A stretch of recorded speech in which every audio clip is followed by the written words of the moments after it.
এই রমজান মাসে অনেকজন মনে মনে করে যে মৌলী সাহেব রোজার মাসে তাইলে স্ত্রীর পাশে কি শোয়া যাবে? কালকে আমাকে প্রশ্ন দিল সাগর দিঘিতে, উনি কত পাগল, কে বললে শোয়া যাবে না? আমরা মৌলবীরা তো শুই, তুই কি করবি তুই বোঝ। কথা বুঝতে পারেননি? আপনাকে যেটা বলা হয়েছে সিয়াম অবস্থায়, কি অবস্থায় বললাম? সিয়াম অবস্থায় স্ত্রী মিলন হারাম, রোজা ভেঙে যাবে স্ত্রী মিলন করলে, এবং এটার জন্য কাফফারা লাগবে। আপনাকে ইচ্ছাকৃতভাবে করলে কাফফারা লাগবে। আমার ভাই, আপনি মাগরিবের নামাজ পড়লেন, এশার নামাজ পড়লেন, তারাবি পড়লেন, সেহরির আগে পর্যন্ত আপনি স্ত্রী মিলন করতে পারেন, কোনো বাধা নেই। তবে সেহরি খাবার আগে ফরজ গোসল করে নিতে হবে। কথাটা বুঝতে পারলেন না? পারলেন না? এরপর কারোর বাড়িতে গোসল করার ব্যবস্থা নাই, সুযোগ নেই, সে আপনি নিজে বুঝে করবেন, এটা আপনি কি করবেন ওটা আপনার ব্যাপার। এরপর কেউ যদি বলে রমজান মাসে অনেকজনের স্বপ্নদোষ হয়, হয় না? হয় না? স্বপ্নদোষ হয়ে গেছে, তো আপনি দেখলেন উঠে সেহরির টাইম শেষ হয়ে যাচ্ছে, আপনি আগে উজু করে সেহরিটা খেয়ে নেবেন, তারপরে গোসল করে ফজরের নামাজ পড়বেন, অসুবিধা নাই। ঠিক আছে না? হ্যাঁ, কেউ যদি স্ত্রী মিলন করে নেয় আর যদি ঘুম থেকে উঠে দেখেন আর টাইম নেই, সেহরি খাওয়াটা হচ্ছে সুন্নাত, আর সেহরির মধ্যে আল্লাহ বরকত রেখেছেন।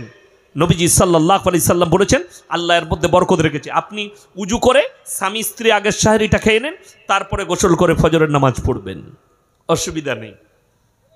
আমার বন্ধুগণ, আমার মা, আমার বোন, কেউ ইচ্ছাকৃতভাবে রমজান মাসে রোজা, এই রমজান মাস হচ্ছে ইবাদতের মাস। হযরত আবু বকর সিদ্দিক রাদিয়াল্লাহু তাআলা আনহু রাসূল আকরাম সাল্লাল্লাহু আলাইহি সাল্লামকে বলেন, ইয়া রাসূলুল্লাহ, রমজান মাসে কোন ইবাদতটা বেশি করব? নবীজি সাল্লাল্লাহু আলাইহি সাল্লাম বললেন, তোমরা বেশি বেশি করে কোরআনের তেলাওয়াত করবে।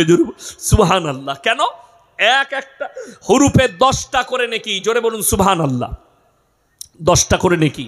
আপনি ভেবে দেখলেন সারা দিনে 1 পৃষ্ঠা কোরআন পড়লেন, 1 পৃষ্ঠা, কত নেকি পাবেন? আমি তো এই জানুয়ারি মাসে ত্রিপুরা গিয়েছিলাম, আমি প্লেনে পানি খেয়ে চাপি, নেমে পানি খাই। আমি প্লেনেতে ওই খুব জোর হলে 1 ঘন্টা ছিলাম, 1 ঘন্টার ভেতরে আমি 4 পারা পড়েছি। ক পারা বললাম? 4 পারা। আমি হাফিজে কোরআন, ওই জন্য 4 পারা পড়লাম। আসার সময় 4 পারা পড়েছি, 8 পারা পড়া হয়ে গেল। যত বেশি কোরআন তেলাওয়াত করবেন তত ভালো। আপনি কোরআনের তেলাওয়াত করুন বেশি বেশি করে, রমজান মাসে বেশি করে করুন।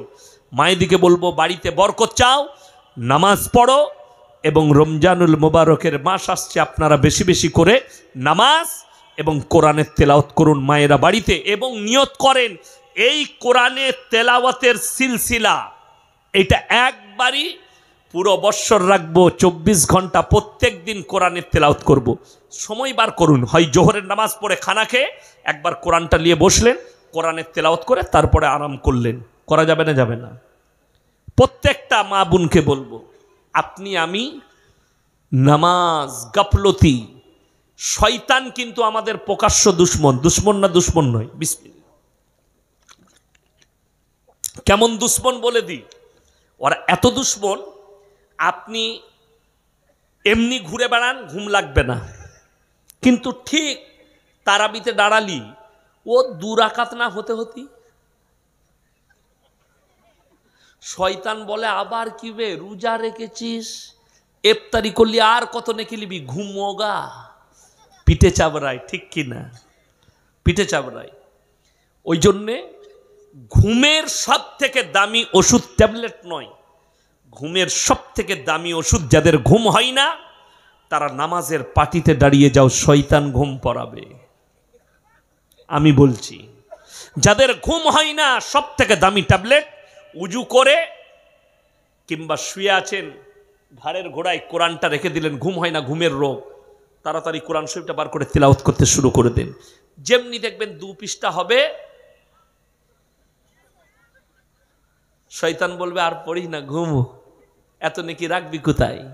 শয়তান ঘুম পড়াবে। শয়তানের কাজ ওটা। কেন? আল্লাহ কোরআনে বলেছে প্রকাশ্য দুশ্মন তোমার, সব সময় পাশে আছে, এরা যেন কোনো নেক কাজ না করে। ওই জন্যে। আর তারাবি পড়বেন, নামাজ পড়বেন, কিন্তু নামাজের মতো নামাজ পড়বেন। আমাদের দেশের লোক শবে কদরের নামাজ তো পড়ে, কিন্তু পাইকিরি নামাজ পড়বেন না, খুব খারাপ।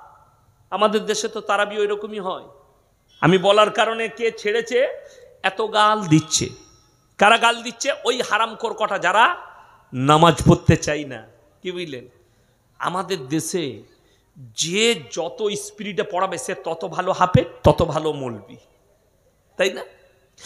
আল্লাহু আকবার, আলহামদুলিল্লাহ মালিক বলে দারুণ হাফেজ বে, রাজধানী এক্সপ্রেস ফাটিয়ে দিলে। বুঝলি কি? বলে আমি কিছু বুঝি নাই। কোরআন শোনাচ্ছি, মজাক নয়। আপনারা নামাজটাকে মজাক বানিয়েছেন, নামাজটা মজাক নয়। যদি বলেন কেমন করে, কোরআন খুলুন, 18 পারা নম্বর কত বললাম? 18। বাড়িতে মানে কোরআন খুলবেন, একবারই প্রথম আয়াত, প্রথম পৃষ্ঠা। কাদ আফলাহাল মুমিনুন আল্লাযীনা হুম ফি সলাতিহিম খাশিউন ওয়াল্লাযীনা হুম আনিল লাগবি মুরিদুন ওয়াল্লাযীনা হুম লিয-যাকাতি ফাইলুন ওয়াল্লাযীনা হুম লিফুরুজিহিম হাফিজুন। হে আমার নবী বলে দাও, কাদ আফলাহাল মুমিনুন, প্রকৃত মুমিন কারা? নাম্বার 1, আল্লাযীনা হুম ফি সলাতিহিম খাশিউন, তারা যখন নামাজ পড়ে ধীর স্থিরতার সঙ্গে নামাজ আদায় করে, ধীর স্থিরভাবে নামাজ পড়বে। আমাদের দেশের লোকের নামাজ কি বুঝলেন? আমি যখন গুজরাটে পড়তাম, মুম্বাইয়ে থাকতাম, যখন তারাবি শোনাতাম, এক পারা শোনাতে কতক্ষণ লাগতো জানেন? 2.5 ঘন্টা 3 ঘন্টা লেগে যেত। আলহামদুলিল্লাহি রাব্বিল আলামিন আর রহমানির রহিম মালিকি ইয়াউমিদ্দিন ইয়্যাকা না'বুদু ওয়া ইয়্যাকা নাস্তাঈন ইহদিনাস সিরাতাল মুস্তাকিম সিরাতাল লাযীনা আন'আমতা আলাইহিম গায়রিল মাগযুবি আলাইহিম ওয়ালাদ-দাল্লিন। আলিফ লাম মিম যালিকাল কিতাবু লা রাইবা ফীহি হুদাল লিল মুত্তাকিন আল্লাযীনা ইউমিনুনা বিল গায়বি ওয়া ইউকিমুনাস সালাতা ওয়া মিম্মা রাযাকনাহুম ইউনফিকুন। বুঝতে পারলেন না? পারলেন? সূরা ফাতিহা পড়ে বাকারায় গেলাম, আলহামদুলিল্লাহ মালিক এইটা তো অনেক দূরের কথা। ইমানদারির সঙ্গে বলুন, এখনই হাদিস শুনালাম, যে কোরআন পড়ে সেও নেকি পায়, যে কোরআন শুনে সেও নেকি পায়। আমি যেই গোটা সূরা ফাতিহা পড়লাম এবং সূরা বাকারার কটা আয়াত পড়লাম, এর মধ্যে যতগুলো নেকি আমি পেয়েছি আপনারাও পেয়েছেন। জোরে বলুন সুবহানাল্লাহ। তো আপনি যদি কোরআনটা বুঝতেই না পারেন, ঘোড়ার ডিম পাবেন? রমজান মাসে আমি আদায় করি, মাদ্রাসার বড় মাদ্রাসা আদায় করতে হয়, সময় পাই না। তো বর্ধমান টাউনে এক জায়গায় একটা মসজিদে আমি এশার নামাজ ধরলাম, দিয়ে তারাবি চলছে। আমি না তারাবির পরে কয়েকজনের কাছে বিল কাটবো, তো তারাবি হাফেজ সাহেব পড়াচ্ছেন। তারপরে সে যখন নামাজ পড়ে দেখেছে আমাকে, সে এসে বলছে, সালাম আলাইকুম हजरत, खैरियत से हैं? हम खैरियत से हैं। बोले आपको कैसा लगा मेरा ताराबी? हम लोग फरिश्ता को भी पता नहीं चल रहा था आप कहाँ पढ़ रहे थे। बिहारेर কি বুঝলেন? আমি তাদের কয়েকজন মুসল্লি আমার কাছে বিল ফিট কাটলো, তাদেরকে আমি বললাম, একটাও নেকি আপনারা পাবেন না। যেহেতু কোরআনে আছে, তোমরা ধীর স্থিরতার সঙ্গে নামাজ আদায় করো, ধীর স্থিরতার সঙ্গে নামাজে যেন জান থাকে। এই যারা আমার বাপের বয়সী আছে বসে, যারা এখানে আছেন আমার বাপের বয়সী, দেখবেন নামাজ চলছে তারাবির, আল্লাহু আকবার, সুবহান রাব্বিল সুবহান রাব্বিল সামিআল্লাহু লিমান হামিদা, তখন অনেক বয়স্ক মানুষের একবারও সুবহানাল্লাহ বলতে বলতে মাল উঠে পালিয়ে গেছে। ঠিক বললাম না ভুল বললাম? তাহলে নামাজের নেকি পাবে না, ঘোড়ার ডিম পাবে তুমি। এটা নামাজ নয়, এটা মজাক হচ্ছে ইসলামের সঙ্গে। নামাজ আল্লাহ সন্তুষ্টির জন্য। চলুন, আমার নবীজি বললেন, ফাইন্নাহু ইয়ারাক, তোমরা যখন নামাজে দাঁড়াবে মনে মনে ভাববে, আমি আল্লাহকে দেখতে পাই বা না পাই, আমার আল্লাহ আমাকে অবশ্যই দেখছেন। ফাইন্নাহু ইয়ারাক, তোমরা যদি নামাজের মধ্যে ধ্যান নিয়ে আসতে চাও, নামাজের মধ্যে মনোযোগ আনতে চাও, ফাইন্নাহু ইয়ারাক, নবীজি বললেন, তোমরা মনে মনে ভাববে, হে আমার সাহাবী, হে আমার উম্মত উম্মতি, তোমরা মনে মনে ভাববে আমি আল্লাহকে দেখতে পাই বা না পাই, আমার আল্লাহ আমাকে অনেক অবশ্যই দেখছেন। কিন্তু বড় দুঃখ, আমাদের ভাই কালিয়াচকে দোকান আছে বাজারে, ঠিক যখন ইকামত দিবে তখন ছুটবে নামাজ ধরার লেগে। ঠিক বললাম না? আমাদের দেশের লোকের অভ্যাস, যখন একামত হচ্ছে তখন ছুটছে তাড়াতাড়ি মুসিদ।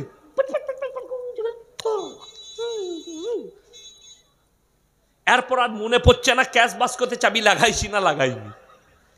নামাজটা কত সুন্দর হবে, ক্যাশ বাস্ক আর নামাজ একসাথে। ইসলাম নিষেধ করেছে। নবীজি সাল্লাল্লাহু আলাইহি সাল্লামের হাদিস, তোমরা সমস্ত হাজত সেরে তারপরে নামাজে দাঁড়াও। আমার মায়েদের একটা রোগ আছে, রোজার মাসে আসরের সময় ভাত চাপিয়েছে, দিয়ে খালা নিয়ত বেঁধেছে আল্লাহ আকবার, আর ওইদিকে ভাত উল্টিয়ে পড়ছে। কি বুঝলেন? আহার ও নামাজ পড়তে পড়তে আলহামদুলিল্লাহ রাব্বিল আলামিন, ও মাঝে মাঝে দেখছে ভাতটা ফুটছে দেখি, নামাজ কত সুন্দর হবে। অথচ রসুল সাল্লাল্লাহু আলাইহি সাল্লাম বললেন, সব হাজত ছেড়ে নাও, তারপরে নামাজে দাঁড়াও। হয় ভাত নামিয়ে দাও, তা না হলে ভাতটা আগে করে নাও, তারপরে নামাজে দাঁড়াবে। ইসলাম এটা বলছি, নবীজি সাল্লাল্লাহু আলাইহি সাল্লামের আদর্শ। আপনি এই আজকে কি বার ছিল? শুক্রবার, জুম্মার দিন। আপনি মসজিদে নামাজ পড়তে যাবেন, বিবি দুপুরে রান্না করে ফেলেছে, এরপর আপনাকে বললে দুটি ভাত খেয়ে যাও নামাজ পড়তে। না না, সেরকম ভোগ লাগেনি, এসি খাবো একসাথে, তুমিও গা ধুয়ে দাও, গোসল করে নাও।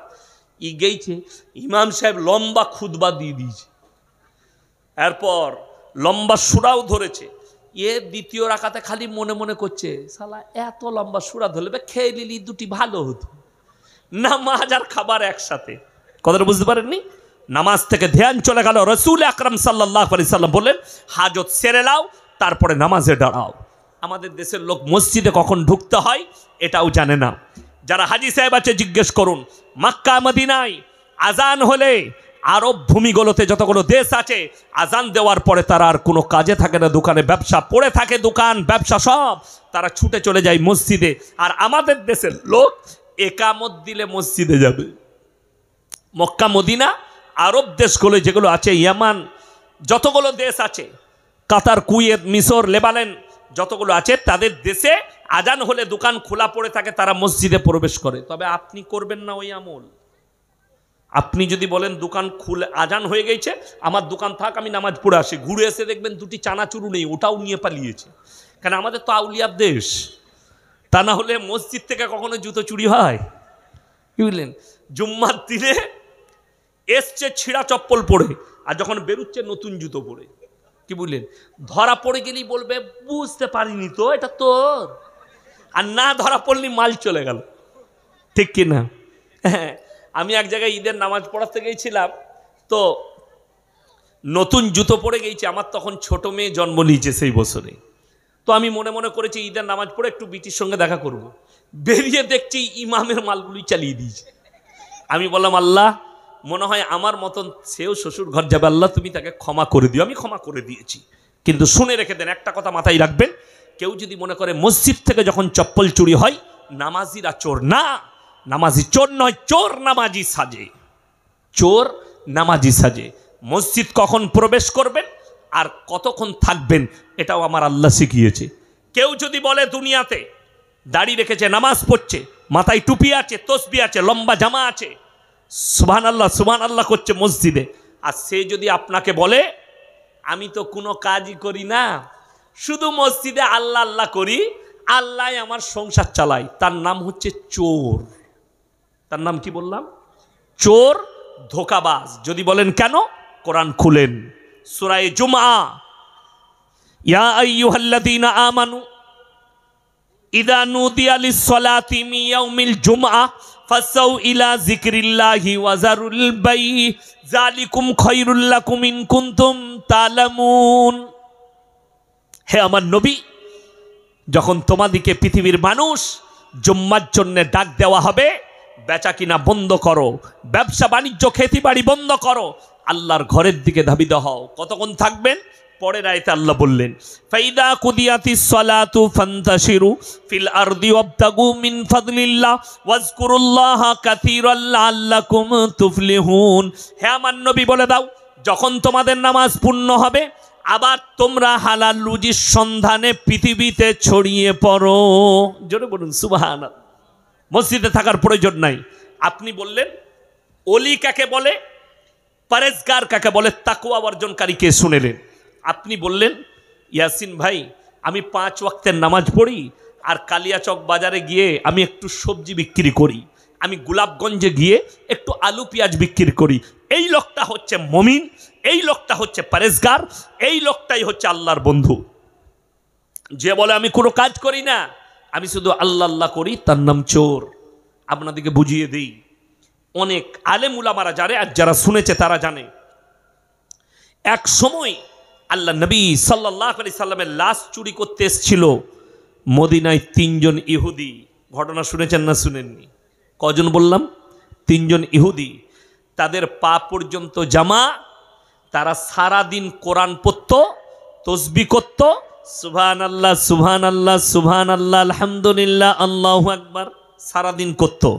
রাতের বেলায় মাটি কুড়ে শহরের বাইরে ফেলে আসতো। তারা হচ্ছে চোর। কথাটা বুঝাতে পারলাম? নবীর লাশ চুরি করতে এসেছিল।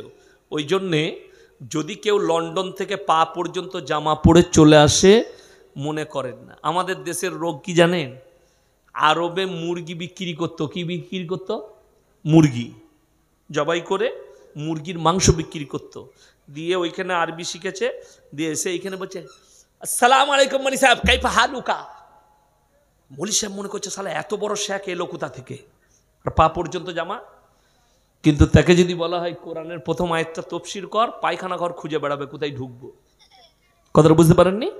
আরবি ভাষা আর কোরআনের ভাষা আসমান আর জমিনের ফারাক।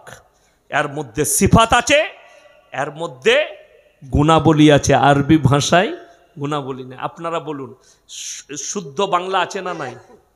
কথা বলে চলতি বাংলা। বর্ধমান, বীরভূম, মুর্শিদাবাদ, মালদার লোক আমরা চলতি বাংলা বলি, কিন্তু একটা সাধু বাংলা আছে, আছে না নাই? সেই সাধু বাংলা বলতে গেলে আমাদের দাঁত ভেঙে যাবে। আমরা চলতি বাংলাই বলি, তাই না? ওই জন্যে যারা চলতি আরবি শিখে এসে ইমাম সাহেবের কাছে ফটর ফটর করো না, বিপদে পড়ে যাবে।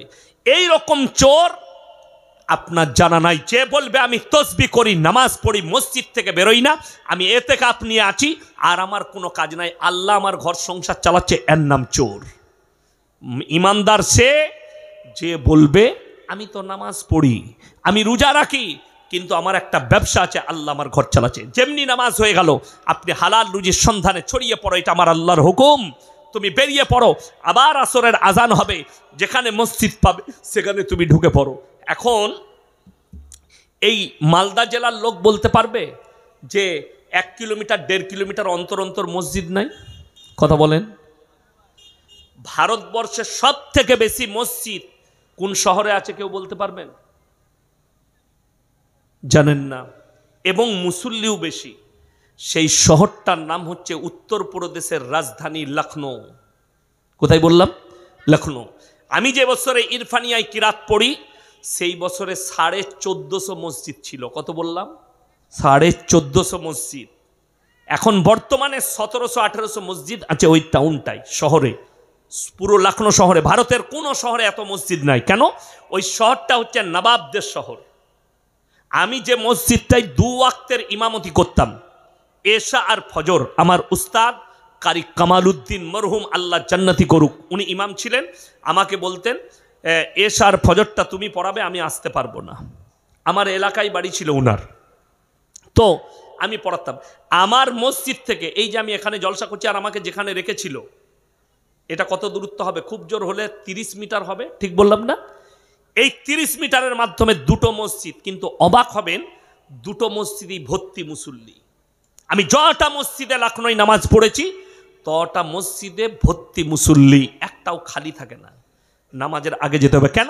অথচ টাউন, আমি যে মসজিদটা নামাজ পড়াতাম একবারই দরগায় হায়দারবাক্স নাম, নবাবের আমলের মসজিদ, একবারই টাউনে আকবরী গেটে, আকবরের নামে যে গেটটা তৈরি আছে, গোলদরজার আকবর ঘোড়া নিয়ে যেত, দুদিকে নর্তকীরা বাস করত, ওই মধ্যেখানে মসজিদ। এখন ওইটা টাউন, এখান আর নর্তকীরা থাকে না, নাচনেবালিরা থাকে না, তাদের পরিবার কোথায় চলে গেছে। ওই টাউনে যখনই আজান হয় আমি দেখেছি প্রত্যেকটা মুসল্লি উজু করে সব মসজিদে চলে আসতো, আজান হওয়া মাত্র দোকান পড়ে থাকতো, তারা নামাজ শেষ হলে আবার বেরিয়ে যেত, মসজিদে আড্ডা মারত না। আমার বন্ধুগণ, আপনার ঘরে যখন আজানের মসজিদে ঘন্টি বাজবে আপনি আর কোনো জায়গায় থাকবেন না, মসজিদে প্রবেশ করুন। আপনার নামাজ পড়া এত সুযোগ, এত সুবিধা, বিশেষ করে মালদা জেলার মানুষ, মুর্শিদাবাদ জেলার মানুষ, এখানে এত কাছে কাছে মসজিদ। আমার বর্তমান জেলায় অত কাছে কাছে মসজিদ নেই। আমি হাই রোডে যখন জলসায় যাই কলকাতার দিকে, একবারই বর্ধমানে পালসিট পার করে মধ্যখানে 2 কিলোমিটার থেকে 3 কিলোমিটারের মাথায় একটা বাঁ হাতে একটা গ্রাম আছে, সেখানে মাঝে মাঝে আমি জুম্মা পড়ি মসজিদ। তা না হলে একবারই ডানকুনির কাছে 85 কিলোমিটারের মাথায় একটা খালি মসজিদ। হাই রোডে কটা বললাম? একটা, 85 কিলোমিটার। আর আমি যখন আমার বাড়ি থেকে আসছি ওমরপুর থেকে আপনার কালিয়াচক পর্যন্ত, আমার মনে হয় 70 থেকে 80টা মসজিদ পড়বে। ঠিক বললাম না ভুল বললাম? হাই রোডের দু সাইডে খালি একটু করে 100 মিটার 200 মিটার ঢুকা কয়েকটা 100-র ওপরে মসজিদ পড়বে। ওমরপুর বাজারেই তো, জঙ্গিপুর ওমরপুর বাজারে 10টা মসজিদ আছে, ধুলিয়ানে কয়েকটা মসজিদ আছে, আছে না নাই? কালিয়াচক বাজারে মসজিদ আছে, ফারাক্কায় মসজিদ আছে, কতগুলো মসজিদ, কিন্তু আমার ওই লাইনটায় মসজিদ নাই। তো আপনার এত সুযোগ, নামাজ কেউ ছাড়বেন না, সকলে জোরে বলুন ইনশাল্লাহ। নামাজ কম্পালসারি। মায়েদিকে অনুরোধ করছি, রমজানুল মুবারকের মাস আসছে, আপনারা নামাজ ছাড়বেন না, রোজা ছাড়বেন না, এবং যতগুলো বিজোড়রা স্ত্রী আসবে 21, 23, 25, 27, 29 সবাই নামাজ পড়বেন তো, জোরে বলুন ইনশাল্লাহ। আমাদের দেশের একটা রোগ আছে, কি আপনাদের দেশের নয়, আমাদের বর্ধমানের দিকে, বর্ধমান, বীরভূম, 24 পরগনা, এরা 27-এর রাতে খালি নামাজ পড়বে। আমার বর্ধমানে কিছু বড় লোক আছে, এমনি নামাজ পড়ে না, রোজাও রাখে না, কিন্তু 27-এর রোজাটা রাখবে, রেখে সেই রাত্রিতে 5 কেজি 10 কেজি করে মিহিদানা সীতাভোগ কিনে নিয়ে যাবে। শুনেছেন তো বর্ধমানে মিহিদানা সীতাভোগ বিখ্যাত। কিনে নিয়ে গেল, দিয়ে ইমামকে দিয়েছে, না হলে মুয়াজ্জিনকে, মৌলী সাহেব এটা বিলি করে দিবেন তো। কেন? ওই জান্নাতে যাবে বিলি করে। 27-এর রাতে জান্নাত, শুনে রেখে দেন। কোন মৌলবি যদি এই দাবি করে যে 27-এর রাত্রিটাই শবে কদরের রাত্রি, এর থেকে বড় বেদাত আর কিছু নেই। কেন? আমার আল্লাহ তাআলা এই রাত্রিকে লুকিয়েছেন। কি করেছেন? লুকিয়েছেন। ওই জন্যই তো 21, 23, 25, 27, 29 এই রাত্রিগুলো তোমরা ইবাদত করো। এই রাত্রিগুলোতে তোমরা বিজর রাত্রিগুলোই খুঁজো। নবী আকরাম সাল্লাল্লাহু আলাইহি সাল্লাম বললেন, চলুন আগে চলুন। আমার আল্লাহ কোরআনে বললেন, ইন্না আনজালনাহু ফি লাইলাতুল কদর ওয়া মা আদরাকা মা লাইলাতুল কদর লাইলাতুল কদরি খায়রুম মিন আলফি শাহর। হে আমার নবী, আমি এমন একটি রজনী রাত্রি দান করছি, যে রাত্রি ইবাদত করলে 1000 মাস অপেক্ষা বেশি নেকি পাবে। জোরে বলুন সুবহানাল্লাহ। এক রাত্রি ইবাদতে। এরপর যদি এই রাত্রিটা 27-এর রাত্রি হয়, তাহলে তো মাতালু জান্নাতে চলে যাবে। কথাটা বুঝতে পারেননি? গাঁজাখোরু জান্নাতে যাবে, সুদখোরু যাবে। কেন? আমাদের দেশের লোক বলে সারা বছর মদ খায়, অসুবিধা নাই, খালি 27-এর রাতে মাথা ঠুকে নিবি।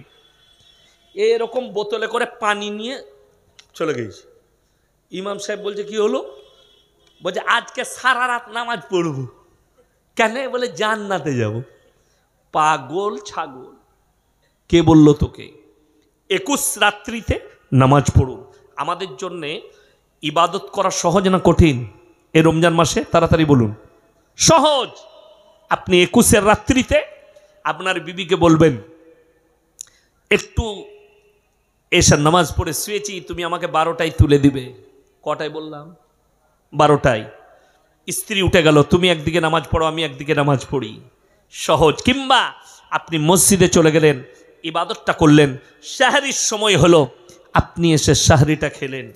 সহজ না সহজ নয়? সহজ। জানেন এই রমজান মাস আসছে, আল্লাহ যাদেরকে মাল দিয়েছে অবশ্যই জাকাত দিবেন। সকলে জোরে বলুন ইনশাল্লাহ। আল্লাহ কোরআনে যত জায়গায় বলেছেন নামাজের কথা, আকিমিস সালাহ ওয়া আতুজ যাকাত। আমাদের সমাজের লোক মুসলমান নামাজ তো বুঝে গেছে, নামাজটা ফরজ দিতে হবে, কিন্তু জাকাত ফরজ, এ জাকাত আদায় করবে না। কেউ যদি জাকাত ফরজ হওয়ার পরে জাকাত না দেয়, জেনে রেখে দিবেন সে গরিবের, এতিমের, মিসকিনের হক মেরে খাচ্ছে। আমার বন্ধুগণ, আল্লাহ মুমিনদের পরিচয় দিতে গিয়ে বললেন, তোমরা নামাজে গাফলতি করো না, নামাজ ধীর স্থিরভাবে তোমরা পড়ো। শুনেলেন আল্লাহ মুমিনদের আখলাক কিভাবে বর্ণনা করেছেন, আল্লাযীনা হুম ফি সলাতিহিম খাশিউন ওয়াল্লাযীনা হুম আনিল লাগবি মুরিদুন। এবং তোমরা গুনাহ কাটা থেকে নিজেদেরকে বঞ্চিত রাখো। আপনি নামাজি, শুনেলেন নামাজ যে 5 ওয়াক্তের পড়বে, শুনেলেন নামাজ কত উপকারী একটা ওষুধ, নামাজ কত উপকারী একটা জায়গা, ইবাদত। আল্লাহ কোরআনে অপর জায়গায় বললেন, ইন্নাস সলাতা তানহা আনিল ফাহশাই ওয়াল মুনকার। নিশ্চয় নামাজ এমন একটা ইবাদত, মানুষ যখন নামাজ পড়তে শুরু করে আস্তে আস্তে নামাজটাকে অশ্লীল কাজ থেকে সরিয়ে ভালো কাজের দিকে নিয়ে আসে। জোরে বলুন সুবহানাল্লাহ। আপনি এই নিয়তে নামাজ পড়বেন। আমার ভাই, আল্লাহ রাব্বুল আলামিন কোরআনে বললেন, কাদ আফলাহাল মুমিনুন। মুমিন কারা? তাদের 1 নম্বর চরিত্র হবে, তারা যখন নামাজ পড়বে খুজুর সঙ্গে নামাজ আদায় করবে, ধীর স্থিরতার সঙ্গে নামাজ আদায় করবে। ওয়াল্লাযীনা হুম আনিল লাগবি মুরিদুন। এবং তারা গুনাহ কাটা থেকে নিজেদেরকে বঞ্চিত রাখবে। এই রমজান মাস আসছে, সবাই নিজেদেরকে গুনাহ থেকে বাঁচাবো। জোরে বলুন ইনশাআল্লাহ। আল্লাহ আমাদের সকলকে গুনাহ থেকে হেফাজত করুক। কাদ আফলাহাল মুমিনুন আল্লাযীনা হুম ফি সলাতিহিম খাশিউন ওয়াল্লাযীনা হুম আনিল লাগবি মুরিদুন। তারা যেন গুনাহ কাটা থেকে বঞ্চিত রাখে। ওয়াল্লাযীনা হুম লিযাকাতি ফাইলুন। যতটা আল্লাহ নামাজের গুরুত্ব দিয়েছেন, এখানে বললেন মুমিনদের আর একটা মারাত্মক আখলাক, যাদের জাকাত ফরজ হয়েছে তারা যেন যথাযথভাবে জাকাত প্রদান করে। তারা কি করবে? জাকাত দেবে যথাযথভাবে। আপনার কাছে জাকাত ফরজ হয়েছে, আপনি পৌঁছে দেন জাকাত পাওনাদারের কাছে, আপনি নেকি পাবেন। শুনে রেখে দেন আমার বন্ধুগণ, আল্লাহ যাদের জাকাত ফরজ করেছে অথচ জাকাত দেয় না, রেওয়ায়েতে আছে এমন একটা কিয়ামতের পূর্বে যুগ আসবে, সময় আসবে, যে সময়ে জেনে রেখে দিবেন জাকাত দেনেওয়ালা তো থাকবে, জাকাত লেনেওয়ালা থাকবে না। তখন এমন জায়গায় আপনার জাকাত পৌঁছাবে, জাকাত আর আদায় হবে না। এখন জাকাত লেনেওয়ালা আছে না নাই? আপনার বাড়ির পাশে আছে, গরিব, এতিম, মিসকিন, মাদ্রাসা, আপনি তাদের কাছে, যেখানে এতিম মিসকিনরা ইলম হাসিল করে, সে মাদ্রাসায় পৌঁছে দেন। যেখানে আপনার পাশের গরিব আছে তার কাছে রমজান মাসে পৌঁছাও। আমাদের দেশের একটা সিস্টেম ভালো, অনেক বড় লোককে দেখেছি, তারা আবার প্যান্ডেল করে শাড়ি বিলি করে না?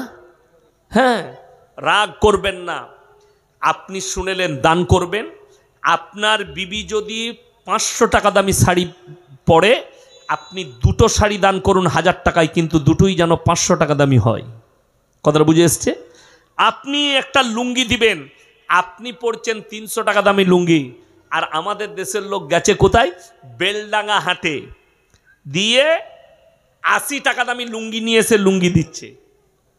ঘরে নিয়ে গিয়ে বউকে বলে, না কি করবো? বলে কেতা করবি, কেতা। এমন একটা শাড়ি দিয়েছেন, কত দাম? 120 টাকা দাম, হাওড়া হাট থেকে কিনে নিয়ে এসছে শাড়িটা। সে শাড়ি পরার যোগ্য নয়। আমার বন্ধুগণ, ওই শাড়িটা না দিয়ে তার কাছে টাকাটা দিয়ে দেন, এলাও এই টাকাটা নাও। আচ্ছা বলুন, আপনি যদি তাকে জাকাত স্বরূপ টাকাটা দেন, তার খাবারের প্রয়োজন হলে খেতে পারবে না? পারবে না। ওষুধের প্রয়োজন হলে ওষুধ নিতে পারবে না? পারবে না। তাহলে আপনি তাকে দিয়ে দেন। আমার ভাই, তার কাছে জাকাত, ফিতরা, সদকা পৌঁছে দাও রমজান মাসের নেকি পাবার জন্যে। আমার বন্ধুগণ, আমার ভাই, আপনি মনে করছেন আমার জাকাত ফরজ হয়েছে, কেউ জানে না, আমি জানি। অন্তরের খবর আল্লাহ জানে না? আমি এক্ষুনি শোনালাম, ইন্নাল্লাহা লা ইয়াখফা আলাইহি শাইউন ফিল আরদি ওয়ালা ফিস সামা, সূরা আলে ইমরান প্রথম পৃষ্ঠা। হে আমার নবী, বলে দাও আসমান আর জমিনের মধ্যে যা কিছু আছে কোন জিনিসটাই আমার আল্লাহর কাছে গোপন নেই। তোমার যাকাত তো ফরজ হবে, তুমি অন্তরে জানবে, লোককে জানাবে না, অথচ তুমি যাকাত দিবে না। আর যারা যাকাতের পয়সা খাচ্ছে তারা হারাম খাচ্ছে, জেনে রেখে দিবে। যাদের যাকাত ফরজ হয়েছে হিসেব করে যাকাত বার করে না, বরঞ্চ ওই যাকাত খাচ্ছে, তারা হারামের পয়সা খাচ্ছে, যাকাতের পয়সা খাচ্ছে, মানে আল্লাহর কাছে হিসেব দিতে পাবে না, পেরিয়ে যেতে পারবে না। ওয়াল্লাযীনা হুম লিযাকাতি ফাইলুন। এর পরেরটা শুনেন, ওয়াল্লাযীনা হুম লিফুরুজিহিম হাফিজুন। এটা নারী পুরুষ উভয়ের জন্যে, এবং তারা মুমিন, তারাই মুমিনদের এটা মারাত্মক আখলাক, মারাত্মক চরিত্র। তারা নিজেদের লজ্জা স্থানের রক্ষণাবেক্ষণা করবে। লজ্জা স্থানে তুমি জিনায় লিপ্ত হইও না, তোমার লজ্জা স্থানের হেফাজত করো। আমাদের যুবকরা যারা আছে তারা শোনো, আমরা রাস্তায় মাজাক করে করে অনেক বন্ধু বান্ধবের লুঙ্গি তুলে দেয়, তাই না? তাই না? হারাম এবং বহুত বড় পাপ হবে তোমার।